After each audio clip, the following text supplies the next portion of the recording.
органам государственной власти и органам местного самоуправления, и, соответственно, напряженной.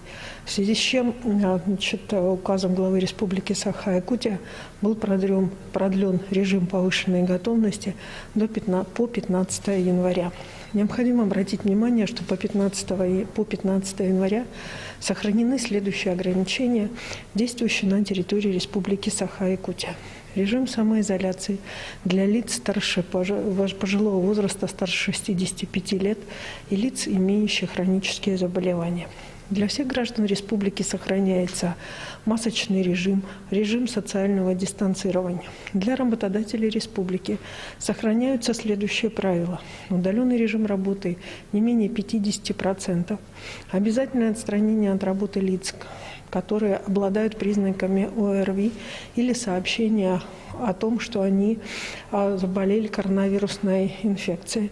Кроме того, обязательствами работодателей является сохранение и обязательное введение социального дистанцирования по возможности в тех учреждениях, которые работают при большом количестве народа. Кроме того, термометрия и, соответственно, дезинфекция.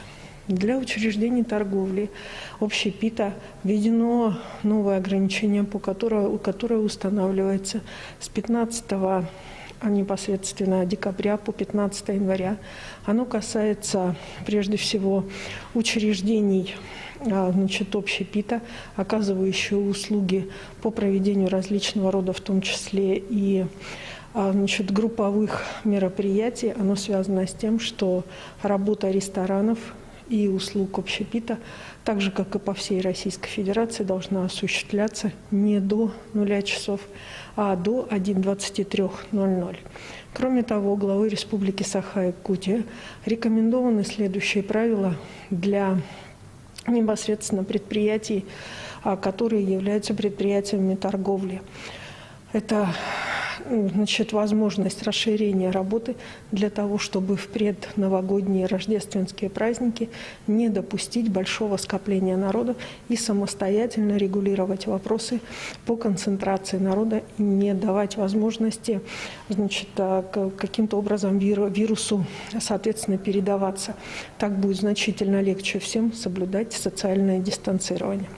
Для учреждений образования главой Республики Саха-Якутия определен план, по которому проведение школьных и детских утренников возможно в группах с соблюдением, соответственно, санитарно-эпидемиологических правил, без привлечения при проведении праздников работников и соответствующих, соответственно, родителей. Кроме того, органам государственной власти, органам местного самоуправления определено исключить из планов проведения торжественных крупных мероприятия в реальном режиме времени по празднованию Нового года. Все мероприятия, связанные со встречей Нового года, должны пройти в режиме онлайн. Указанные правила, определенные главой Республики Саха-Якутия, касаются любого населенного пункта на территории нашей республики, независимо от того, есть там случай новой коронавирусной инфекции или нет. На сегодня в городе Якутске, как столице республики, зарегистрировано 111 новых случаев. Большое количество случаев, от 10, 9 и 8 случаев, зарегистрировано, соответственно, в Мирнинском, Нерюнгринском, Мегино-Кангаласском районах. К сожалению, в связи с открытием автозимников особое внимание сейчас хотелось бы обратить и жителям наших северных районов, и, соответственно, главам муниципальных образований на своих оперативных штабах решать вопрос о соответствующих санитарно-эпидемиологических требованиях в связи с тем, что постепенно коронавирус у нас приходит и очень в дальние поселения.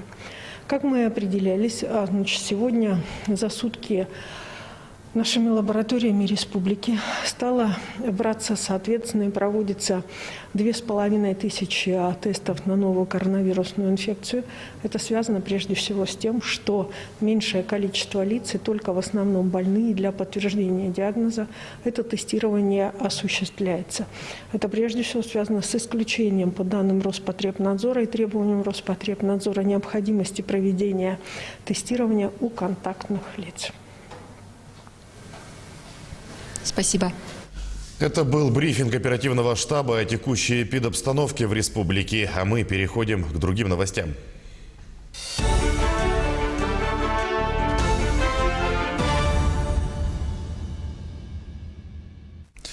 Более 1 миллиарда 400 миллионов рублей выделено на закупку медицинского транспорта для сельской местности в России. Такое распоряжение подписал премьер Михаил Мишустин.